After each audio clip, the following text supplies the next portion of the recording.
Hi, and welcome to Music 332. My name is Renee Spencer, and I'm your instructor for the course, and I'm very excited to teach the course. Before we get started, a little bit about myself. I taught in public schools for 31 years, where I taught high school band and choir, junior high band and choir, elementary music, taught everything K through 12 at some point. Spent the last, I have to think about this, 20 years, 21 years teaching some form of elementary music, which is why I'm teaching the course. I currently teach at Missouri Southern, where I'm an adjunct. I teach music theory, I teach elementary music methods, and applied flute. So I'm very excited to teach this class, a little nervous too. Some things that you need to know about the expectations. My expectation for you is for you to do your best to complete each task and to email those assignments to me once you've completed. I will send you back an email after you've completed them, either saying thank you. If I just say thank you or great job, then that means you get full credit.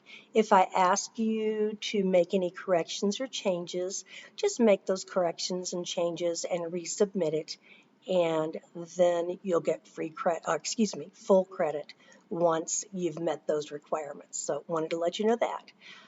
The units are set up not week by week, but rather unit by unit, with the first unit being an outline or an explanation of what the music teacher does, what kind of training they have to have, and how you can work with the music teacher to help your students have the most well-rounded, positive educational experience possible.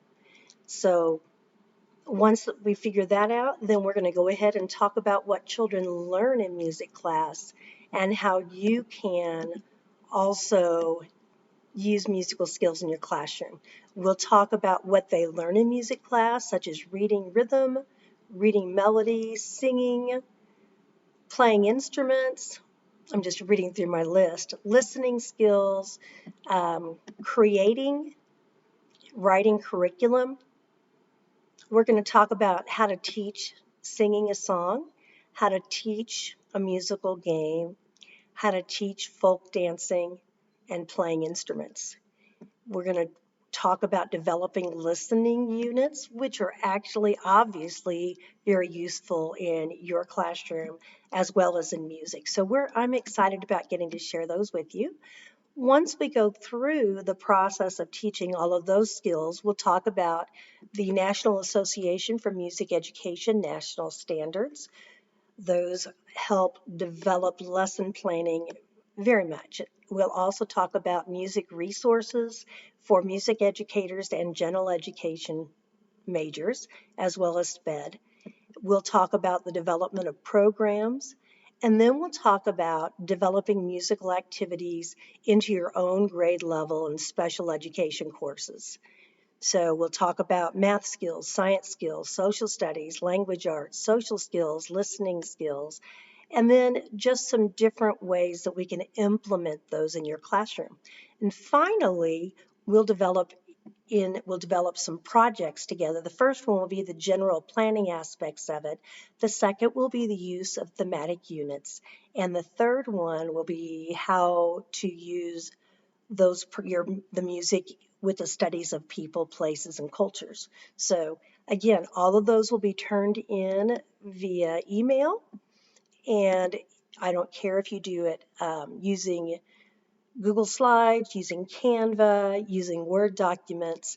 I just want to see you do your best to figure out ways that you can use it in your classroom. So now those are the overall format. I also have some goals, and one is to get over fear, intimidation of using it in your classroom.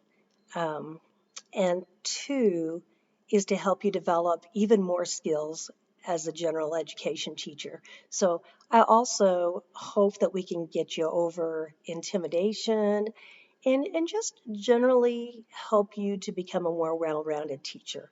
So those are the expectations for the course. Most assignments will consist of one a combination of slideshows that I have developed along with assignments. The assignments are usually on the last page or two of the slides. It will also include a combination of YouTube videos as well as lesson videos that I will incorporate. So I am looking forward to working with you. Your first assignment will be to read the syllabus and then to comment on the discussion board. So information will come out about that in your email, and I am excited to work with you. So have a great day and have a great semester.